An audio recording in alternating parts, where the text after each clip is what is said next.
दोस्तों पिछले वीडियो में हम लोगों ने देखा था कि सी लैंग्वेज का कितना इंपॉर्टेंस है आपके आईटी करियर में।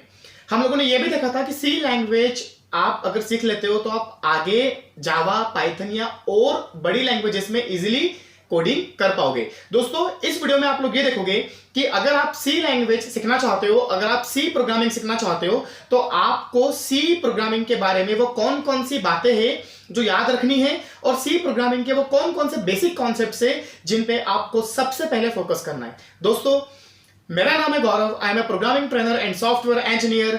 आज के इस वीडियो में हम लोग देखेंगे सी प्रोग्रामिंग के बारे में कुछ बेसिक कॉन्सेप्ट। चलिए स्टार्ट करते हैं हम लोग आज का ये लेक्चर जिसका नाम है basic fundamentals of C programming.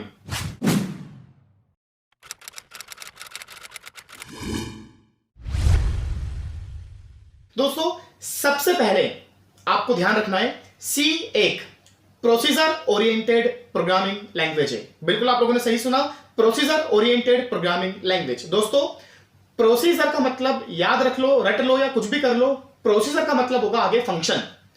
Function दोस्तों ये वर्ड कई बार सुनोगे आप आगे फर्दर सीरीज में। फंक्शन हम लोग आगे पढ़ेंगे फंक्शन क्या होता है, पर अभी के लिए आप इतना याद रखो फंक्शन का जनरल मीनिंग होता है टास्क। फॉर एग्जांपल अगर मैं आपको कहूंगा 2 नंबर को ऐड करना है तो ये क्या होगा, एक टास्क, और ये टास्क परफॉर्म होगा किसी फंक्शन के थ्रू।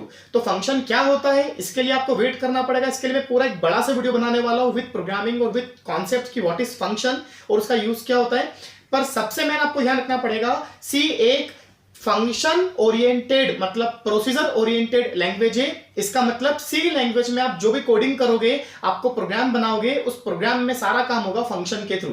आगे जाके आप पढ़ोगे सी प्लस प्लस या जावा या पाइथन के बारे में कि वो ऑब्जेक्ट ओरिएंटेड है, तो वहां पर सारा काम किसके थ्रू होता है, ऑब्जेक्ट के थ्रू, और यहां पर सारा काम किसके थ्रू होता है, फंक्शन के थ्रू। तो पहला पॉइंट आप लोगों ने क्या सीखा, सी एक प्रोसीजर मतलब फंक्शन ओरिएंटेड लैंग्वेज है जहां पर सारा काम किसके थ्रू होगा, फंक्शंस के थ्रू। सी लैंग्वेज का अनदर इंपॉर्टेंट एक पॉइंट नंबर 2 वेरिएबल। दोस्तों ये वर्ड वेरिएबल आप सी लैंग्वेज में भी सुनोगे, सी प्लस प्लस, जावा, पाइथन, किसी भी प्रोग्रामिंग लैंग्वेज में आप चले जाओ, वेरिएबल वर्ड आपको अच्छे से पता होना चाहिए कि इसका यूज क्या है।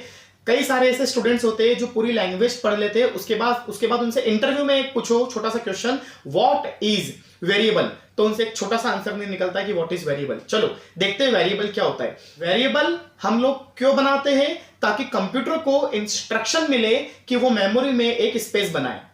जी हां, जब जब हम प्रोग्राम में बनाते हैं वेरिएबल तब तब कंप्यूटर उस इंस्ट्रक्शन को रीड करके मेमोरी में बनाता है स्पेस। इसका मतलब हम जितने बनाएंगे वेरिएबल उतनी बनेगी स्पेस। अगला क्वेश्चन आपका ये होगा कि हमें मेमोरी में स्पेस क्यों बनाना है, तो आप अगर यूजर को 2 नंबर को ऐड करने का प्रोग्राम बनाना चाहते हो तो आपको 2 इनपुट लेना पड़ेगा यूजर से, और 2 इनपुट आप स्टोर करोगे मेमोरी में, और मेमोरी तभी बनेगी जब आप क्या बनाओगे, वेरिएबल। तो दोस्तों इस के बारे में भी हम लोग और आगे डिटेल में एक पूरा वीडियो देखेंगे कि व्हाट इज वेरिएबल, कैसे बनाते हैं, क्यों बनाते हैं। पर एक छोटा सा भी आपने पॉइंट क्या सीखा, पॉइंट नंबर 2 वेरिएबल मतलब मेमोरी में बनने वाली स्पेस को हम लोग क्या कहते हैं, वेरिएबल।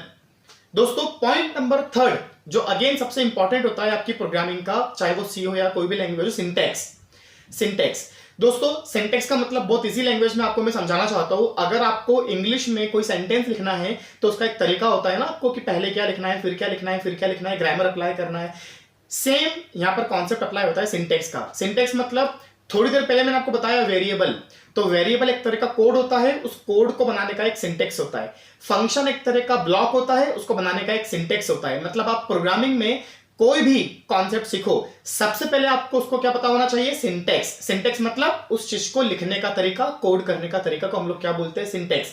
जो लोग सिंटैक्स अच्छे से समझ पाते हैं वो आगे उन सिंटैक्स को प्रॉपर्ली अप्लाई कर पाते हैं, और जो लोग सिंटैक्स अच्छे से समझ नहीं पाते वो लोग कभी भी प्रॉपर प्रोग्रामिंग नहीं कर पाते। तो सबसे पॉइंट नंबर 3 जो आपको समझना है पूरी प्रोग्रामिंग में वो है आपके सिंटैक्स।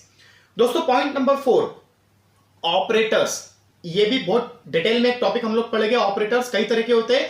ऑपरेटर के बारे में सबसे इजी लैंग्वेज में आपको मैं समझाना चाहता हूं, प्लस ऑपरेटर है, माइनस ऑपरेटर है। अगर मुझे 2 नंबर को मल्टीप्लाई करना है तो इंटू एक ऑपरेटर है। अगर मुझे कंपेयर करना है कि ए की वैल्यू बी से बड़ी है क्या, तो मतलब कुल मिलाकर ग्रेटर देन, लेस देन, ये तरह तरह के आपको प्रोग्रामिंग में क्या मिलते हैं, ऑपरेटर्स। नाम से समझ में आ रहा है, ऑपरेटर का मतलब होता है ऑपरेशन।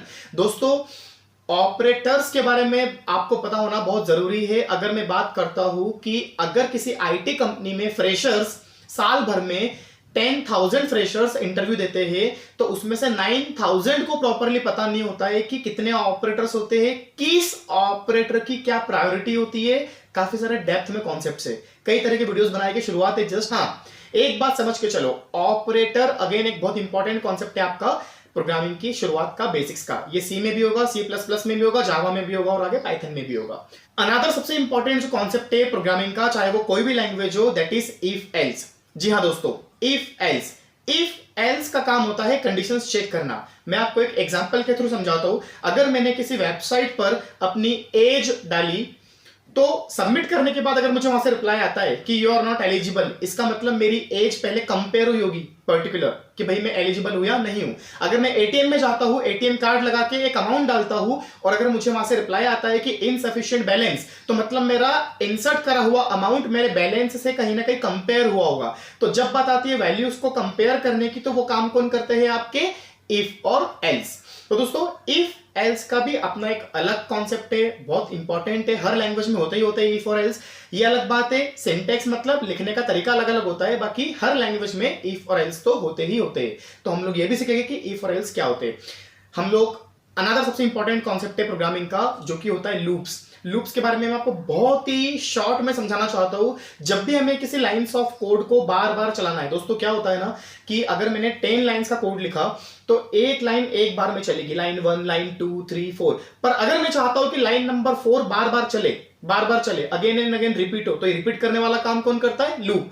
लूप को कुछ लोग कंट्रोल स्टेटमेंट्स भी बोलते हैं, क्योंकि ये आपके कोड को कंट्रोल करता है और बार बार एग्जीक्यूट करता है। तो दोस्तों, आप सी, सी प्लस प्लस, जावा, पाइथन, कोई भी प्रोग्रामिंग लैंग्वेज की बात कर लो, सिंटेक्स सब में है, वेरिएबल्स सब में है, फंक्शंस सब में है, ऑपरेटर्स सब में है, इफ एल्स और लूप्स सब में है। सिमिलरली आगे और भी कॉन्सेप्ट्स आएंगे लाइक एरे और पॉइंटर, कुछ लैंग्वेज में होता है, कुछ लैंग्वेज में नहीं होता है। तो दोस्तों, इस वीडियो को बनाने का पर्पस ये था ताकि आप सी लैंग्वेज में शुरुआत कर रहे हैं तो आप समझ जाए कि सी लैंग्वेज में हमें मेन फोकस किन किन कॉन्सेप्ट्स पे करना है। उम्मीद करता हूं ये वीडियो आपको पसंद आया होगा। दोस्तों, चैनल को सब्सक्राइब करो ताकि मेरे लेटेस्ट आपको वीडियोस मिलते रहे, मुझे भी मोटिवेशन मिलेगा आपके लिए और वीडियोस बनाने का। लाइक करो, दोस्तों में शेयर करो इन वीडियोस को, ताकि कोई भी कम से कम सी और सी प्लस प्लस में इधर उधर अपने घर के आसपास किसी भी छोटी मोटी कोचिंग में फंसने से बच जाए। क्योंकि दोस्तों, सी और सी प्लस प्लस ऐसी लैंग्वेज है जिसमें 90% स्टूडेंट्स पागल बनते हैं और वो अपना सी और सी प्लस प्लस का जो मेन बेस होता है वो खराब कर लेते हैं।